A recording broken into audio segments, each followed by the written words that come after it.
Hello guys, आप सभी की प्रिपरेशन कैसी चल रही है। तो अभी हम लोग कुछ क्वेश्चंस करेंगे यूजीसी नेट इकोनॉमिक्स के, और डेली हम लोग क्वेश्चंस करते हैं।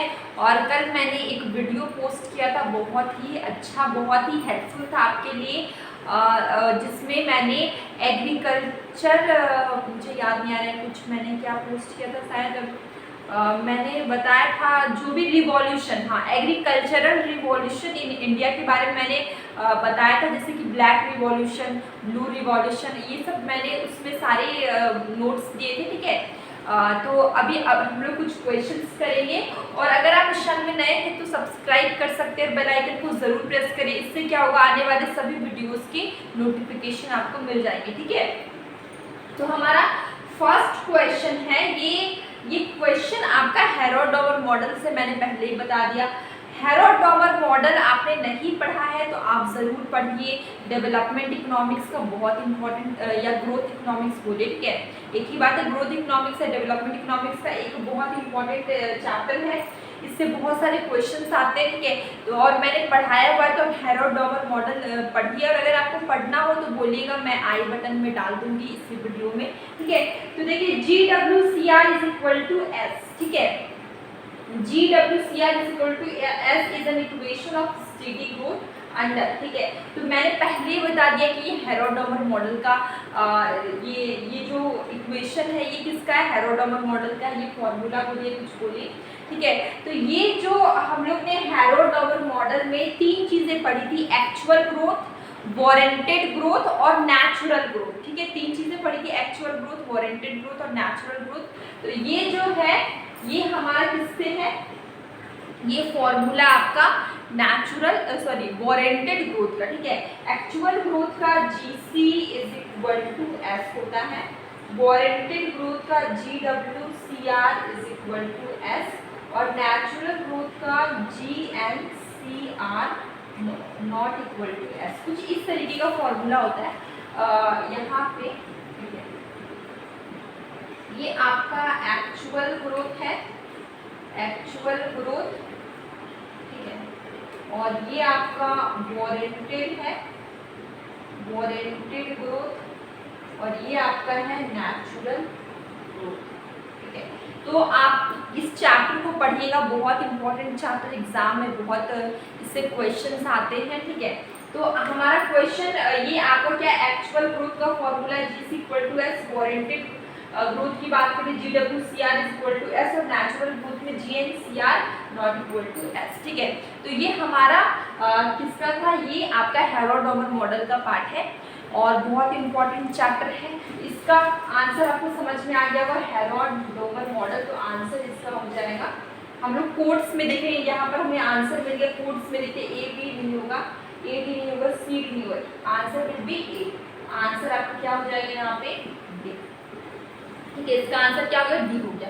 अब नेक्स्ट क्वेश्चन हमारा यहाँ पे है कि आपको क्वेश्चन पूछा गया है द प्रॉपर्टी ऑफ गुड्स। ठीक है, किसी भी कमोडिटी की बात करते हैं, किसी भी गुड्स की बात करते हैं, उसके जो फीचर्स होते हैं, उसकी जो प्रॉपर्टीज होती है, ठीक है, are source of utility to consumer. ठीक है, देखिए क्वेश्चन को बहुत ही ध्यान से समझना है, असर्शन रीजन वाले क्वेश्चन है। ठीक है, तो यहाँ पर बोला जो जा रहा है, क्वेश्चन ऐसे क्वेश्चन है जो आपको किसी बुक में नहीं मिलेंगे, इसमें आपको अपना दिमाग लगाना होगा। ठीक है, तो देखिए क्वेश्चन है कि प्रॉपर्टीज ऑफ गुड्स, किसी भी वस्तु या किसी भी सामान, बोल लीजिए किसी भी कमोडिटी का जो भी फीचर्स होते हैं, उसके जो प्रॉपर्टीज होते हैं, वही क्या करते हैं, source of utility to consumer, किसी भी कंज्यूमर को सेटिस्फाई करते। ठीक है, वांट्स को सेटिस्फाई करते। ठीक है, जैसे कि मान लीजिए मैं किसी बुक को खरीदने जा रही हूँ। ठीक है, अब उस बुक में, वो बुक में जो भी चीज़ अंदर में लिखी होगी वो बहुत इजी लैंग्वेज में होगी, मुझे समझ में आ रही होगी, कंसेप्ट बहुत सिंपल होगा, इजी होगा। ठीक है, तो वो जो बुक का जो क्वालिटीज़ है वो मुझे अट्रैक्ट कर रही है कि वो बुक मैं खरीदूँ। ठीक है, मैंने अपने फ्रेंड्स को देखा उस बुक को पढ़ते हुए, उसकी क्वालिटी मुझे क्या कर रही है, मुझे बोल रही है कि हाँ वो बुक खरीद लो, वो मेरे काम की है, और उसमें बहुत इजी लैंग्वेज में सब कुछ लिखा हुआ है, ठीक है। तो जो भी गुड होता है उसका जो प्रॉपर्टी होता है, उसका जो गुण होता है, वही किसी कंज्यूमर के वांट्स को सेटिस्फाई करता है, ठीक है। यही चीज यहाँ पे लिखा हुआ है, ठीक है। अब हम देखें कंज्यूमर डिराइव यूटिलिटी, कंज्यूमर को यूटिलिटी मिलती है from the properties that the goods they possess. जो भी उस गुड में जो भी क्वालिटी है, उसमें जो गुण है, उसके कारण कंज्यूमर को उस सेटिस्फेक्शन मिलती है, ठीक है।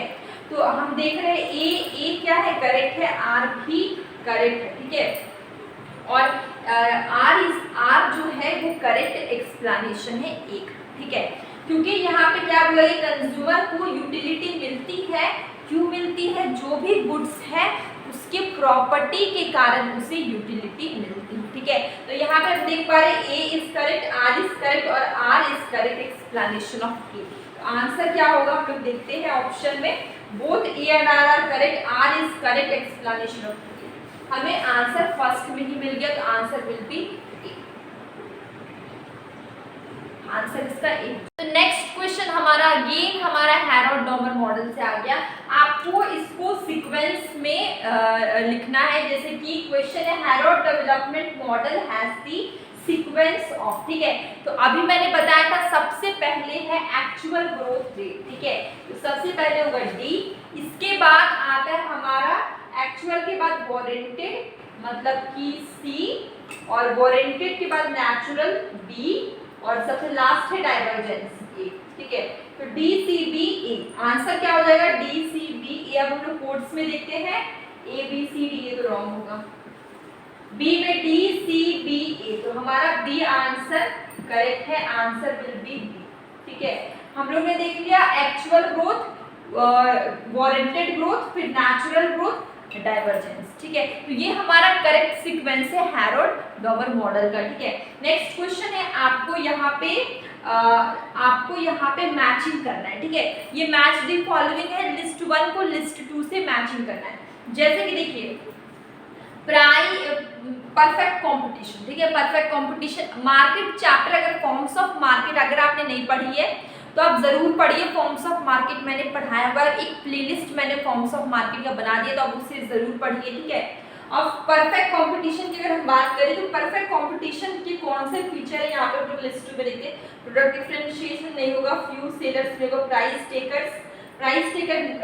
टेकर, ठीक है। परफेक्ट कंपटीशन में क्या फीचर्स होते हैं, प्राइस टेकर होता है, ठीक है, प्राइस मेकर नहीं, प्राइस टेकर, ठीक है।